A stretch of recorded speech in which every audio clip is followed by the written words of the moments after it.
Manchester City are the champions, the Premier League champions, but they're going for another two. They're going for the Champions League, of course, we know that, and they're going for the FA Cup against United.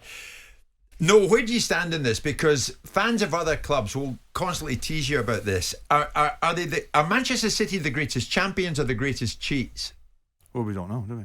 We don't know until on the pitch, the greatest champions. What's going on off the pitch, none of us know. I mean, I don't know what the charges are. The fact that there's 115 of them seems a bit petty to me, but there's got to be one big one somewhere, But I could break them down. Well, go on then. Yeah, 50 alleged breaches of Premier League rules over providing accurate financial information. 8 alleged breaches of Premier League rules over manager remuneration. 25 alleged breach of Premier League rules on profitability, sustainability. 30 over assisting an investigation. So the list is lengthy. I'll tell you what, it's a good job the music business is not a sport, because I'd be up against it. I mean, you take them seriously as a City fan. Well, I don't. Look. Does it bother you? What's right? There's no point in worrying about it now.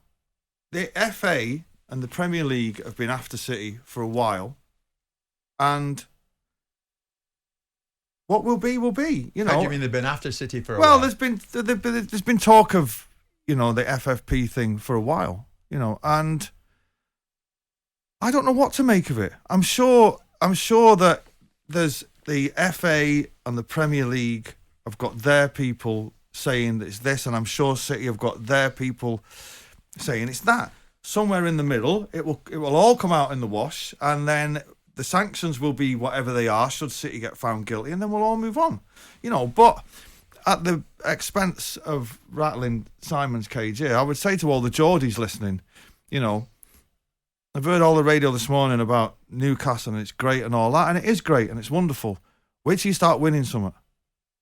And then some balding fool in the Times will look back and go, oh, hang on a minute, it would seem Eddie Howe was given a bag of sweets by an Arab in a bus stop at 2:00 in the morning, thus breaching the Premier League's rules saying nobody can have this amount of sweets. Oh, shut up, as long Noel. But let me speak. I'm a guest. You asked me to come on this show, right? Because you keep bothering me with your opinions. I don't bother you at all. On you go. Finish your point. It's like, once you start winning something, the atmosphere will change. But it won't. It doesn't make the winning of it any less special. What are they going to do? Strip City of the titles? Yeah, but are you worried, Noel, that winning of things will end up tainted? Not to me. I know what I felt. I know what I seen the day against Aston Villa. I was there. I know what I seen. I know what I seen against Real Madrid. I know what I seen. So what will be, will be. And I'll tell you this. If whatever the heaviest sanction could be, like Liverpool, Arsenal and United fans wrote me get booted out of the league, that club will be supported more. I was at that club in the 3rd division when we got 32,000 every single week, and we loved it. We went there because it's our club. It's our club. We're not there for the trophies. We're not there for the glory. I was there. It's hard to argue with. No.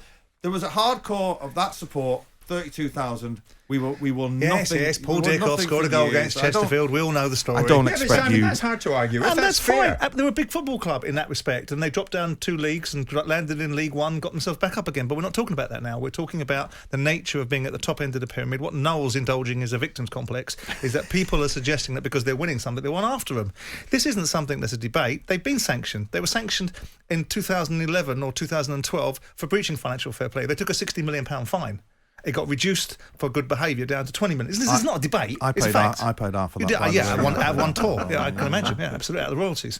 But so in no way will it ever be tainted. Whatever if you get this treble, you're never going to look back and think, oh God, look at what they've done to us now. Look, it'll be tainted in the eyes of Inge and Brackett, Carragher and Neville, those pair of clowns. Chuckle brothers. The Chuckle brothers.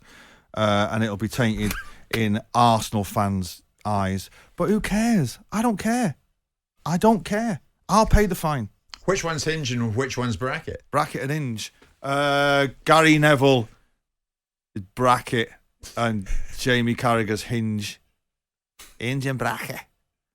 Yeah. Okay, it's there. You know the charges are there, but life goes on. That's the way you're looking at it. Well, we don't. It's like you're innocent till proven guilty, right? So it's all hot air now. It's kind of should City fans like no care? No, not really, because why should they? They can't fight other people's agendas.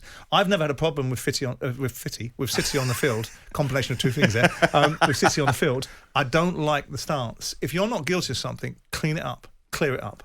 Stop using economic might and tactics of subterfuge and redirection and misrepresentation to be able to overcome. If you've done nothing wrong, and giving someone a dual contract and running one set of salaries through one set of books and another is not giving someone a packet of gobstoppers at a bus station. That's what they call it. Good business sense, eh, Simon, wouldn't they? Yeah, absolutely right. Yeah, well, there you go then. If Raffles is your business partner. Okay, we've covered Good it. boy, Raffles. Jim White and Simon Jordan. Monday to Friday mornings from 10 on AM, on DAB, via the talkSPORT app and on your smart speaker. talkSPORT.